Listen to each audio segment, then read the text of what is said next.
Hi dear students, welcome back to Alex E Academy. ഈ ഒരു ലെക്ചറിൽ നമ്മൾ പുതിയൊരു കോഴ്സ് സ്റ്റാർട്ട് ചെയ്യുവാണ്. 2019 സ്കീം S5 സിവിൽ എഞ്ചിനീയറിംഗിലെ CET 303 design of concrete structure.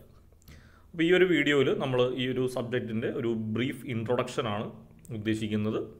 അപ്പോൾ ഡീറ്റെയിൽഡ് ആയിട്ടുള്ള syllabus, mark distribution, IS code, അതിനെ പറ്റിയിട്ടുള്ള ഡീറ്റെയിൽസാണ് ഈ ഒരു ലെക്ചറിൽ നമ്മൾ ഷെയർ ചെയ്യുന്നത്. ഓക്കെ, അപ്പോൾ നമുക്ക് സ്റ്റാർട്ട് ചെയ്യാം. 2019 സ്കീമിൻ്റെയാണ്. സബ്ജക്റ്റിൻ്റെ code CET 303, subject name design of concrete structure. 4 ക്രെഡിറ്റാണ് ഈ ഒരു സബ്ജക്റ്റ് പാസ്സാകുമ്പോൾ സ്റ്റുഡൻറ്റിന് കിട്ടുന്നത്. ഈ ഒരു സബ്ജക്റ്റിൻ്റെ പ്രീ റിക്വസ്റ്റ് ആയിട്ട് കൊടുത്തേക്കുന്നത് CET 201 മെക്കാനിക്സ് ഓഫ് സോളിഡ്സ് ആണ്. S3 നമ്മൾ പഠിച്ച മോസ് ആണ്. ഓക്കെ, ഇനി ഇതിൻ്റെ ആ ഒരു മാർക്ക് ഡിസ്ട്രിബ്യൂഷൻ വരുന്നത് സാധാരണ ഒരു സബ്ജക്റ്റ് പോലെ തന്നെയാണ്. ടോട്ടൽ 150 മാർക്സ് ആണ് നമുക്കുള്ളത്. അതിനകത്ത് 50 മാർക്സ് കണ്ടിന്യൂസ് ഇൻറ്റേർണൽ വാലുവേഷനാണ്, അതായത് കോളേജിൽ നിന്നുള്ള കണ്ടിന്യൂസ് ഇൻറ്റേർണൽ വാലുവേഷനാണ്. പിന്നെ 100 മാർക്സിന് എൻ സെമസ്റ്റർ എക്സാമാണ് വരുന്നത്. എൻ സെമസ്റ്റർ എക്സാം 3 hour ഡ്യൂറേഷനിലുള്ള എക്സാം ആയിരിക്കും. പ്രത്യേകം നിങ്ങൾ ശ്രദ്ധിക്കേണ്ട കാര്യം, കോവിഡിൻ്റേതായിട്ടുള്ള റെഗുലേഷൻസ് എല്ലാം യൂണിവേഴ്സിറ്റി റിമൂവ് ചെയ്തിട്ടുണ്ട്. അപ്പോൾ ഇനിയുള്ള എക്സാംസ് എല്ലാം 3 മണിക്കൂറിൻ്റെ എക്സാംസ് ആയിരിക്കും. 100 മാർക്സിന് കംപ്ലീറ്റ് നിങ്ങൾ അറ്റൻഡ് ചെയ്യേണ്ട എക്സാംസ് ആണ് ഇനി വരാൻ പോകുന്നത്. അപ്പോൾ അത് നിങ്ങൾ പ്രത്യേകം ശ്രദ്ധിക്കുക. ഇനി കണ്ടിന്യൂസ് ഇൻറ്റേർണൽ ഇവാലുവേഷൻ എന്ന് പറയുമ്പോൾ അറ്റൻഡൻസിന് നിങ്ങൾക്ക് 10 മാർക്സ് കിട്ടും. ഇനി continuous assessment test, series exam, 2 series എക്സാമിൻ്റെ ആവറേജ് ആയിട്ട് 25 മാർക്സ് നിങ്ങൾക്ക് കിട്ടും. അസൈൻമെൻറ്റ്, ക്വിസ്, പ്രോജക്റ്റ് സബ്മിറ്റ് ചെയ്യുന്ന വഴി നിങ്ങൾക്ക് 15 മാർക്സ് കിട്ടും. ഓക്കെ, ഇനി എൻ സെമസ്റ്റർ എക്സാമിൻ്റെ പാറ്റേൺ പറഞ്ഞിട്ട് നമുക്ക് 2 പാർട്ടാണ് വരുന്നത്. പാർട്ട് A ഉണ്ട്, പാർട്ട് B ഉണ്ട്. പാർട്ട് Aയിൽ 10 ക്വസ്റ്റ്യൻസ് ആണ് വരുന്നത്. പാർട്ട് Aയിൽ 10 ക്വസ്റ്റ്യൻസ് ആണ് വരുന്നത്. ഓരോ മോഡ്യൂളിൽ നിന്നും 2 ക്വസ്റ്റ്യൻസ് ആയിരിക്കും ചോദിക്കുന്നത്.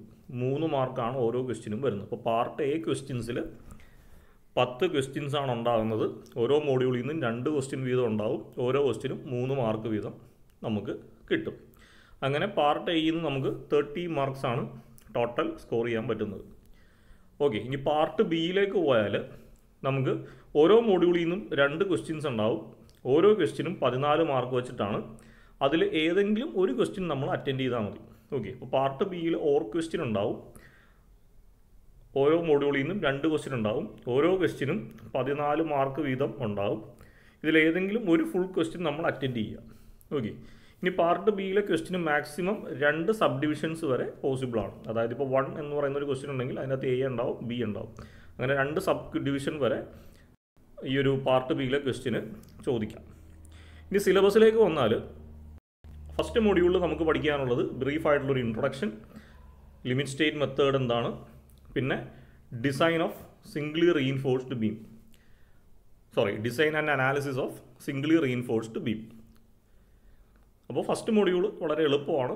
കുറച്ച് തിയറി പോർഷൻസ് വരുന്നുണ്ട്, പിന്നെ സിംഗിൾ റീഇൻഫോഴ്സ്ഡ് ബീമിൻ്റെ ഡിസൈൻ വരുന്നത്. മൊഡ്യൂൾ 2ലേക്ക് വരുമ്പോൾ analysis and design of double reinforced beam ഉണ്ട്, അനാലിസിസ് ഓഫ് T ബീംസ് ഉണ്ട്, പിന്നെ limit state of collapse in shear, bond, development length, ആ ക്രൈറ്റീരിയാസും വരുന്നുണ്ട്.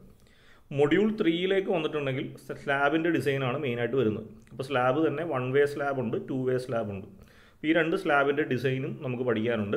അതുകൂടാതെ ഡിസൈൻ ഓഫ് സ്റ്റെയർ കേഴ്സും മൊഡ്യൂൾ 3ൽ വരുന്നുണ്ട്. ഓക്കെ, മൊഡ്യൂൾ 4 കോളംസിൻ്റെ ഡിസൈനാണ്. അപ്പോൾ കോളംസിനെയാണ് നമ്മൾ കംപ്രഷൻ മെമ്പർ എന്ന് പറയുന്നത്. അപ്പോൾ ഡിസൈൻ ഓഫ് കോളംസ് ആണ് മൊഡ്യൂൾ 4ൽ നമുക്ക് പഠിക്കാനുള്ളത്. കോളത്തിൽ തന്നെ design of axially loaded short column പഠിക്കാനുണ്ട്. പിന്നെ design of short column subjected to uniaxial and biaxial bending. Column design ചെയ്യാൻ വേണ്ടി നമുക്ക് SP16 ചാർട്ട് എക്സാം ഹോളിൽ പെർമിറ്റഡ് ആണ്. ഓക്കെ, ഇനി മൊഡ്യൂൾ 5ലേക്ക് വന്നാൽ നമുക്ക് ഫൂട്ടിങ്ങിൻ്റെ ഡിസൈനും പിന്നെ എർത്ത് ഡിസൈനിനെ പറ്റിയിട്ടുള്ള ഇൻട്രൊഡക്ഷനുമാണ് വരുന്നത്. ഓക്കെ, അപ്പോൾ design of isolated and combined footing, 2 type footing ആണ്. ഐസൊലേറ്റഡ് ഫൂട്ടിങ്ങും കമ്പൈൻഡ് ഫൂട്ടിങ്ങുമാണ് നമുക്ക് ഡിസൈൻ ചെയ്യാനുള്ളത്. അതുകൂടാതെ ലിമിറ്റ് സ്റ്റേറ്റ് ഓഫ് സർവീസബിലിറ്റി, പിന്നെ introduction to earth resistant design. Okay, ഇനി ഈ ഒരു എർത്ത് റെസിസ്റ്റൻറ്റ് ഡിസൈൻ അതിൻ്റെ ഇൻട്രൊഡക്ഷന് വേണ്ടിയിട്ട് നമുക്ക് പെർമിറ്റഡ് ആയിട്ട് കോഡാണ് ഈ IS 1893യും IS 13920. ഓക്കെ, IS എന്ന് പറഞ്ഞാൽ ഉദ്ദേശിക്കുന്നത് ഇന്ത്യൻ സ്റ്റാൻഡേർഡ് എന്നാണ് ഉദ്ദേശിക്കുന്നത്. ഓക്കെ, അപ്പോൾ ഈ ഒരു ഡിസൈൻ ഓഫ് കോൺക്രീറ്റ് സ്ട്രക്ചർ എന്ന് പറയുന്ന സബ്ജക്റ്റിൻ്റെ ഒരു പ്രത്യേകത, എക്സാം ഹാളിൽ നമുക്ക് റെഫറൻസ് ബുക്ക് അവൈലബിൾ ആണ്, അല്ലെങ്കിൽ പെർമിറ്റഡ് ആണ്. അവൈലബിൾ അല്ല, പെർമിറ്റഡ് ആണ്. അപ്പോൾ നമുക്ക് ഈ പറയുന്ന IS കോഡുകളൊക്കെ നമുക്ക് എക്സാം ഹാളിലേക്ക് പെർമിറ്റ് ചെയ്യാം, അല്ലെങ്കിൽ നമുക്ക് പെർമിറ്റഡ് ആണ്.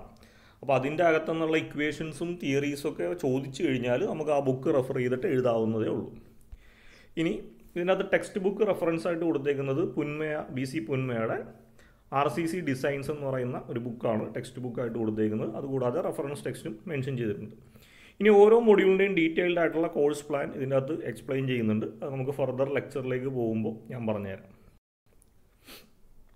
ഓക്കെ, ഈ റെഫറൻസിൻ്റെ കൂട്ടത്തിൽ നമുക്ക് റിലവൻ്റ് ആയിട്ടുള്ള IS കോഡ് ഏതൊക്കെയാണെന്ന് മെൻഷൻ ചെയ്യുന്നുണ്ട്. ഓക്കെ, അപ്പോൾ ഇതിൻ്റെ അത് IS 456 ഇത് ഏറ്റവും ഇമ്പോർട്ടൻ്റ് ആയിട്ടുള്ള കോഡ് ബുക്കാണ്. നമ്മുടെ ഈ ഒരു ഡിസൈൻ ഓഫ് കോൺക്രീറ്റ് സ്ട്രക്ചറിലെ ഏറ്റവും ഇമ്പോർട്ടൻ്റ് ആയിട്ടുള്ള കോഡ് ബുക്കാണ് IS 456. അതേപോലെ IS 875, IS 1893, IS 13920, SP 16, SP 34. Okay, അപ്പോൾ ഇതിൻ്റെ അത് SP 16ഉം SP 34ഉം നമുക്ക് കോളംസ് ഡിസൈൻ ചെയ്യാൻ വേണ്ടിയിട്ടുള്ളതാണ്. മൊഡ്യൂൾ 3ലെ കോളംസ് ഡിസൈൻ ചെയ്യാനായിട്ടുള്ളതാണ്. ഈ രണ്ട് കോഡും ഞാനിപ്പോൾ പറഞ്ഞായിരുന്നു. എർത്ത് ക്വേക്ക് ഡിസൈനിന് അതിൻ്റെ ഒരു ഇൻട്രൊഡക്ഷൻ തിയറിയൊക്കെ അതിൻ്റെ അകത്തുണ്ട്. ഇനി നോർമൽ ബീം സ്ലാബിൻ്റെയൊക്കെ ഡിസൈനിന് വേണ്ടിയിട്ട് നമുക്ക് ഏറ്റവും ഇമ്പോർട്ടൻ്റ് ആയിട്ട് വേണ്ടത് IS 456 ആണ്. IS 875 design loads, live loads, earthquake ലോഡ്സിനെ പറ്റിയിട്ടുള്ള ഡീറ്റെയിൽസ് ആണ് വരുന്നത്. ഓക്കെ, അപ്പോൾ എന്താണെങ്കിലും ഈ കോഡ് ബുക്കുകളൊക്കെ പ്രിൻ്റ് എടുത്തിട്ട് നമ്മൾ ശരിക്കും പറഞ്ഞാൽ ഈ ഒരു സബ്ജക്റ്റ് നിങ്ങൾ ഈ സെമ്മിൽ പഠിച്ച് കഴിയുമ്പോഴേക്കും ഈ കോഡ് ബുക്ക് നിങ്ങൾ ഒരു തവണയെങ്കിലും വായിച്ചിട്ടുണ്ടാവണം. അറ്റ്ലീസ്റ്റ് ഒരു തവണയെങ്കിലും വായിച്ചിട്ടുണ്ടാവണം. കാരണം ഈ കോഡ് ബുക്കിൽ നിന്ന് എവിടെ നിന്ന് വേണമെങ്കിലും നിങ്ങൾക്ക് യൂണിവേഴ്സിറ്റി എക്സാംസിന് ക്വസ്റ്റ്യൻ ചോദിക്കാം. അപ്പോൾ ഈ ഒരു എക്സാമിൻ്റെ ഒരു പ്രത്യേകത ഏതാണ്, ഇപ്പോൾ സിലബസിൽ മെൻഷൻ ചെയ്യാത്ത, ഇപ്പോൾ ഈ ഒരു ഡീറ്റെയിൽഡ് ആയിട്ടുള്ള ലെക്ചേഴ്സ് നമുക്ക് തന്നിട്ടുണ്ട്. ഇതിൻ്റെ അകത്ത് സ്പെസിഫിക്കലി പറയാത്ത ഏതെങ്കിലും ക്വസ്റ്റ്യൻ നമുക്ക് യൂണിവേഴ്സിറ്റി എക്സാമിന് ചോദിക്കാവുന്നതേ ഉള്ളൂ.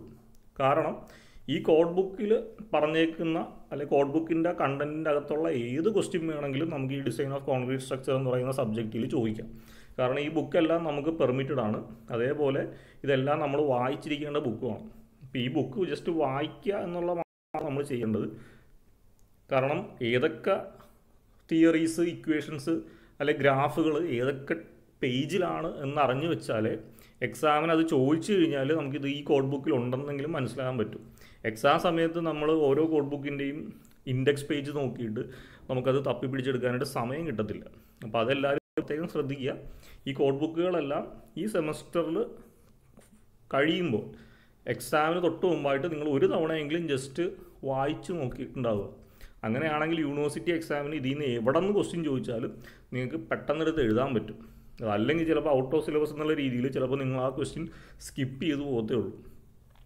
ഓക്കെ, ഇനി നമുക്ക് ഈ ഒരു IS 456 ആണ് നമ്മുടെ ഈ ഒരു ഡിസൈനിൽ ഏറ്റവും ഇമ്പോർട്ടൻ്റ് ആയിട്ട് നമുക്ക് ആവശ്യമുള്ളത്. ത്രൂ ഔട്ട് എല്ലാ മൊഡ്യൂളിലും നമുക്ക് ഈ ഒരു IS 456ൻ്റെ യൂസേജ് വരുന്നുണ്ട്.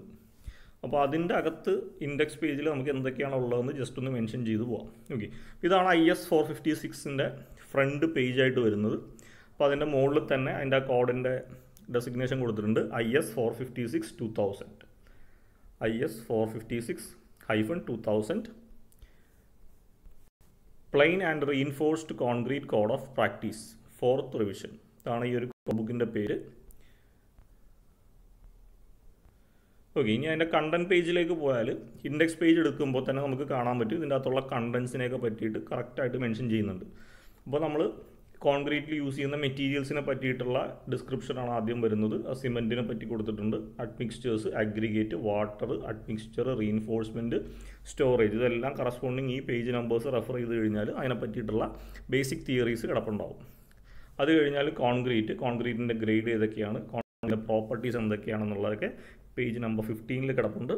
അത് കഴിഞ്ഞാൽ workability of concrete, durability of concrete, concrete mix proportion, ആ ഡീറ്റെയിൽസൊക്കെ നമുക്ക് റെഫർ ചെയ്യാവുന്നേ ഉള്ളൂ. അത് കഴിഞ്ഞാൽ പ്രൊഡക്ഷൻ ഓഫ് കോൺക്രീറ്റ് അല്ലെങ്കിൽ മേക്കിംഗ് ഓഫ് കോൺക്രീറ്റ് കാസ്റ്റ് ചെയ്യുമ്പോൾ ഉള്ള സ്റ്റെപ്സാണ് പറയുന്നത്. ബാച്ചിങ് ഉണ്ട്, മിക്സിംഗ് ഉണ്ട്, പിന്നെന്താ ക്ലീനിങ് ആൻഡ് ഫോം വർക്ക് ഉണ്ട്. അതേപോലെ ട്രാൻസ്പോർട്ടേഷൻ ഹാൻഡിലിംഗ്, പ്ലേസിംഗ്, കോമ്പാക്ഷൻ. ഇതെല്ലാം നമ്മൾ കോൺക്രീറ്റിങ് ചെയ്യുമ്പോൾ ഉള്ള സ്റ്റെപ്സാണ്, ഓരോരോ സ്റ്റെപ്സാണ്. അതെങ്ങനെയൊക്കെയാണ് ചെയ്യേണ്ടതെന്നുള്ള ഡീറ്റെയിൽസാണ് ഈ ഒരു പേജസിൽ നമുക്ക് ഡീറ്റെയിൽഡായിട്ട് എക്സ്പ്ലെയിൻ ചെയ്തേക്കുന്നത്. അതേപോലെ കോൺക്രീറ്റിംഗ് അണ്ടർ സ്പെഷ്യൽ കണ്ടീഷൻ, അതായത് work in extreme weather condition under water concreting എങ്ങനെയൊക്കെയാണ് ചെയ്യേണ്ടതെന്നുള്ളത് പേജ് നമ്പർ 27 മെൻഷൻ ചെയ്തിട്ടുണ്ട്. അതേപോലെ sampling and strength of designed concrete mix, ആ ഡീറ്റെയിൽസൊക്കെ നമുക്ക് ഇതിൻ്റെ അകത്ത് കിട്ടും. ഞാൻ ഇമ്പോർട്ടൻ്റ് ആയിട്ടുള്ള മാത്രമേ വായിക്കുന്നുള്ളൂ. അടുത്തത് നമ്മൾ സെക്ഷൻ 3 കയറി കഴിഞ്ഞാൽ, അതായത് പേജ് നമ്പർ 32 മുതൽ ജനറൽ ഡിസൈൻ കൺസിഡറേഷൻസ് ആണ് വരുന്നത്. അതിൻ്റെ അകത്ത് എയിം ഓഫ് ഡിസൈൻ എന്താണ്, മെത്തേഡ്സ് ഓഫ് ഡിസൈൻ എന്തൊക്കെയാണ്, durability, workmanship, material, design process എന്തൊക്കെയാണെന്ന് മെൻഷൻ ചെയ്യുന്നുണ്ട്. അത് കഴിഞ്ഞാൽ ഡിഫറെൻറ്റ് ഫോഴ്സസ് ആൻഡ് ലോഡ്സ്, നമ്മൾ ഡിസൈൻ ചെയ്യുമ്പോൾ കൺസിഡർ ചെയ്യേണ്ട ഡിഫറെൻ്റ് ആയിട്ടുള്ള ഫോഴ്സസ്, ലോഡുകൾ എന്തൊക്കെയാണെന്നുള്ളത്, dead load, live load, earth load, shrinkage, combined load, അങ്ങനെ ഓരോന്നിനെ പറ്റിയിട്ടും ഡീറ്റെയിൽഡ് ആയിട്ട് ഈ ഒരു പേജ് നമ്പേഴ്സിൽ മെൻഷൻ ചെയ്യുന്നുണ്ട്. അത് കഴിഞ്ഞാൽ സ്റ്റെബിലിറ്റി ഓഫ് എ സ്ട്രക്ചറിൻ്റെ ഫെയിലിയറിന് കാരണമാകുന്ന overturning, sliding, moment connection, lateral sway, fire resistance, അതിനൊക്കെ പറ്റിയൊക്കെ മെൻഷൻ ചെയ്തിട്ടുണ്ട്. അത് കഴിഞ്ഞാൽ നമുക്ക് അനാലിസിസിലേക്കാണ് വരുന്നത്. പേജ് നമ്പർ 34 മുതൽ അനാലിസിസ് ആണ്. അതിനകത്ത് എഫക്റ്റീവ് സ്പാൻ എന്താണ്, സ്റ്റിഫ്നെസ് എന്താണ്, സ്ട്രക്ചറൽ ഫ്രെയിംസ് എന്താണ്, റീഡിസ്ട്രിബ്യൂഷൻ മൊമെൻറ്റ്സ്, അങ്ങനത്തെ ഡീറ്റെയിൽസൊക്കെ മെൻഷൻ ചെയ്യുന്നുണ്ട്. അത് കഴിഞ്ഞാൽ ഓരോ മെമ്പേഴ്സ്, ബീമിൻ്റെ ഡിസൈനിനെ പറ്റി നമുക്കറിയേണ്ട ഫോർമുലാസും കണ്ടീഷൻസും ഒക്കെയാണ് ഈ ഇത്രയും പേജ് നമ്പേഴ്സിൽ വരുന്നത്. അത് കഴിഞ്ഞാൽ സോളിഡ് സ്ലാബ്സ്, നമ്മൾ പറഞ്ഞു 1 വേ സ്ലാബ്, 2 വേ സ്ലാബൊക്കെ നമുക്ക് ഡിസൈൻ ചെയ്യാനുണ്ട്.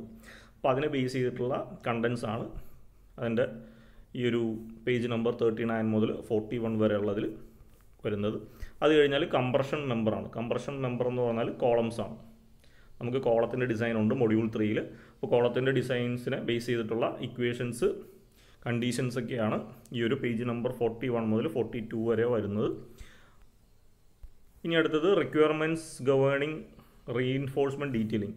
അപ്പോൾ നമ്മൾ ഡിസൈൻ ചെയ്ത് കഴിഞ്ഞിട്ട് നമ്മൾ ആ വരക്കേണ്ട, ഇപ്പോൾ ഒരു കോൺക്രീറ്റ് മെമ്പറിൻ്റെ അകത്ത് നമ്മുടെ ബാറൊക്കെ മെൻഷൻ ചെയ്യേണ്ട, അതിനാണ് നമ്മൾ ഡീറ്റെയിലിംഗ് എന്ന് പറയുന്നത്.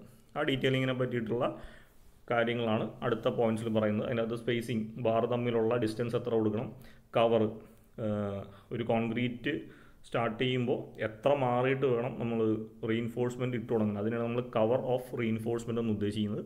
ആ കാര്യങ്ങളൊക്കെ എങ്ങനെയാണ് കൊടുക്കേണ്ടതെന്ന് പറയുന്നുണ്ട്. അത് കഴിഞ്ഞാൽ concrete corbels, deep beams, ribbed hollow blocks, void slabs ഒക്കെയാണ്. ഇത് നിങ്ങളുടെ സിലബസിലില്ല, പണ്ടത്തെ സിലബസിൽ പഠിക്കാനുണ്ടായിരുന്നതാണ്. ഇപ്പോൾ നിങ്ങളുടെ സിലബസിലില്ല എങ്കിലും അതിനെ പറ്റിയിട്ടുള്ള ഡീറ്റെയിൽസും ഇക്വേഷൻസൊക്കെയാണ് ഫർദറായിട്ട് വരുന്നത്. അത് കഴിഞ്ഞാൽ ഫ്ലാറ്റ് സ്ലാബിൻ്റെ ഡിസൈൻ ആവശ്യമായിട്ടുള്ള കാര്യങ്ങൾ, വാൾസിൻ്റെ ഡിസൈൻ ആവശ്യമായിട്ടുള്ള കാര്യങ്ങൾ, പിന്നെ വരുന്നത് സ്റ്റെയർ ആൻഡ് ഫൂട്ടിങ്. ഇത് രണ്ടും നിങ്ങളുടെ സിലബസിലുള്ളതാണ്. അപ്പോൾ സ്റ്റെയർ ആൻഡ് ഫൂട്ടിങ്ങിനെ പറ്റിയിട്ടുള്ള ഡീറ്റെയിൽസ് പേജ് നമ്പർ 63 മുതൽ 66 വരെ വരുന്നുണ്ട്. ഓക്കെ. അത് കഴിഞ്ഞാൽ സേഫ്റ്റി ആൻഡ് സർവീസബിലിറ്റി റിക്വയർമെൻറ്റ്. ഇതിനകത്ത് limit state of collapse, limit state of serviceability, ഇത് വളരെ ഇമ്പോർട്ടൻ്റ് ആണ്. നമുക്ക് സ്ഥിരമായിട്ട് യൂണിവേഴ്സിറ്റി എക്സാംസിന് ചോദിക്കുന്ന അസംഷൻസും ഇക്വേഷൻസൊക്കെ ഈ ഒരു പേജിലാണ് വരുന്നത്. 67 ഇതെല്ലാം വരുന്നത്. അത് കഴിഞ്ഞാൽ characteristics and design values of partial safety factor. അപ്പോൾ ക്യാരക്ടറിസ്റ്റിക്സ് ലോഡ് എന്താണ്, ഡിസൈൻ വാല്യൂ എന്താണ്, പാർഷ്യൽ സേഫ്റ്റി ഫാക്ടർ എന്താണെന്നൊക്കെ നമുക്ക് പേജ് റെഫർ ചെയ്താൽ കിട്ടും. അത് കഴിഞ്ഞാൽ ലിമിറ്റ് സ്റ്റേറ്റ് ഓഫ് കൊളാപ്സ്, അതിൻ്റെ അസംഷൻ കിടപ്പുണ്ട്. Limit state of collapse in compression, അതിൻ്റെ അസംഷൻ, എസെൻട്രിസിറ്റി. അപ്പോൾ കോളം ഡിസൈന് വേണ്ടിയിട്ടുള്ള കുറേ ഇക്വേഷൻസും കാര്യങ്ങളുമാണ് ഈ ഒരു കംപ്രഷൻ മെമ്പർ എന്ന് പറഞ്ഞുള്ള ഹെഡിങ്ങിൽ ഈ പേജ് നമ്പറിലൊക്കെ വരുന്നത്. അടുത്തത് limit state of collapse in shear. നമുക്ക് ഷിയർ ഡിസൈൻ പഠിക്കാനുണ്ട് മൊഡ്യൂൾ 2. അപ്പോൾ ഈ ഒരു പേജ് നമ്പേഴ്സൊക്കെ നമുക്ക് റെഫർ ചെയ്യേണ്ട ആവശ്യമുണ്ട്. അതുപോലെ limit state of collapse in torsion, limit state of serviceability in deflection, limit state of serviceability in cracking. ഇനി സ്ട്രക്ചറൽ ഡിസൈനിലേക്കാണ് അടുത്ത പേജസിലേക്ക് വരുന്നത്. ഇവിടെ നമുക്ക് വർക്കിംഗ് സ്ട്രെസ് മെത്തേഡാണ് ആദ്യം പറയുന്നത്. ഓക്കെ. അപ്പോൾ നമുക്ക് ഫസ്റ്റ് മോഡ്യൂളിൽ തന്നെ വർക്കിംഗ് സ്ട്രെസ് മെത്തേഡ് എന്താണെന്ന് പഠിക്കാനുണ്ട്. വർക്കിംഗ് സ്ട്രെസ് മെത്തേഡിൻ്റെ ബേസിക് ആയിട്ടുള്ള കുറച്ച് ഇക്വേഷൻസും അസംഷൻസ് ഒക്കെയാണ് ഈ ഒരു പേജ് നമ്പർ 80 ഉള്ളത്. അതേപോലെ അതിൻ്റെ പെർമിസിബിൾ സ്ട്രെസ്, പെർമിസിബിൾ ലോഡ്സ് എന്തൊക്കെയാണെന്നുള്ളതും ഫർദർ പേജുകളിൽ മെൻഷൻ ചെയ്തിട്ടുണ്ട്. അടുത്തത് members subject to combined axial load and bending. അത് കഴിഞ്ഞാൽ ഷിയർ, ടോർഷൻ, അതിനെ പറ്റിയിട്ടുള്ള ക്രൈറ്റീരിയാസ് ആണ് വരുന്നത്. ഇനി ഡിഫ്ലക്ഷൻ കാൽക്കുലേറ്റ് ചെയ്യേണ്ട ഫോർമുലാസ് ഇക്വേഷൻസ് ഒക്കെയാണ് വരുന്നത്. ഇനി സ്ലാബിൻ്റെ കണ്ടീഷൻസും ഇക്വേഷൻസൊക്കെയാണ് ഈ ഒരു പേജസിൽ വരുന്നത്. ഇനി കോളത്തിൻ്റെ എഫക്റ്റീവ് ലെങ്ത്, കോളം ഡിസൈനിന് നമുക്ക് ഈ ഒരു പോയിൻ്റ് ആവശ്യമുണ്ട്. കോളത്തിൻ്റെ എഫക്റ്റീവ് ലെങ്ത് കണ്ടുപിടിക്കാനുള്ള ഇക്വേഷൻ അനക്സ് ഇയിലാണ് വരുന്നത്, പേജ് നമ്പർ 92-ൽ. അതേപോലെ അനക്സ് എഫിൽ വരുന്നത് കാൽക്കുലേഷൻ ഓഫ് ക്രാക്ക് വിഡ്ത്ത് ആണ്, അത് നിങ്ങളുടെ സിലബസിൽ പറഞ്ഞിട്ടില്ല. ഇനി അടുത്തത് അനക്സ് ജിയിൽ moment of resistance of rectangular and T section. നമ്മുടെ മൊഡ്യൂൾ നമ്പർ 1-ലും 2-ലും വരുന്ന സിംഗിളി റീഇൻഫോഴ്സ്ഡ് ബീമിൻ്റെയും ഡബിളി റീഇൻഫോഴ്സ്ഡ് ബീമിൻ്റെയും ടി ബീമിൻ്റെയൊക്കെ ഡിസൈൻ മൊമെൻറ്റ് കാൽക്കുലേറ്റ് ചെയ്യുന്ന ഇക്വേഷൻസൊക്കെ ഈ പേജ് നമ്പർ 96-ലാണ് വരുന്നത്. ഓക്കെ, അപ്പോൾ ഇത്രയും കാര്യങ്ങളാണ് നമുക്ക് ജനറലായിട്ട് IS 456-ൻ്റെ ഇൻഡെക്സിൽ അടങ്ങിയിരിക്കുന്നതും IS 456-ൻ്റെ കണ്ടൻസിലും ഉള്ളതും. അപ്പോൾ ഞാൻ ജസ്റ്റ് കുറച്ച് കാര്യങ്ങൾ പറഞ്ഞു പോയെന്നേ ഉള്ളൂ. ഇത് നിങ്ങൾ സമയം കിട്ടുന്നതനുസരിച്ച് അറ്റ്ലീസ്റ്റ് 1-2 പേജ് വെച്ചിട്ടെങ്കിലും ഇടയ്ക്ക് വായിക്കുക. പഠിക്കുകയൊന്നും വേണ്ട, ജസ്റ്റ് നമ്മൾ വായിച്ച് ഏതൊക്കെ പേജിൽ ഏതൊക്കെയാണ് ഉള്ളതെന്നൊന്ന് മനസ്സിലാക്കി വെച്ചിട്ടുണ്ടെങ്കിൽ നമുക്ക് അത്ര എളുപ്പമായിരിക്കും. ഇനി പ്രത്യേകം നിങ്ങൾ ശ്രദ്ധിക്കേണ്ട കാര്യം, കോഡ് ബുക്കിൻ്റെ അകത്ത് യാതൊരുവിധ റൈറ്റിങ്സോ മാർക്കിങ്സോ നമ്മൾ ചെയ്യാൻ പാടില്ല.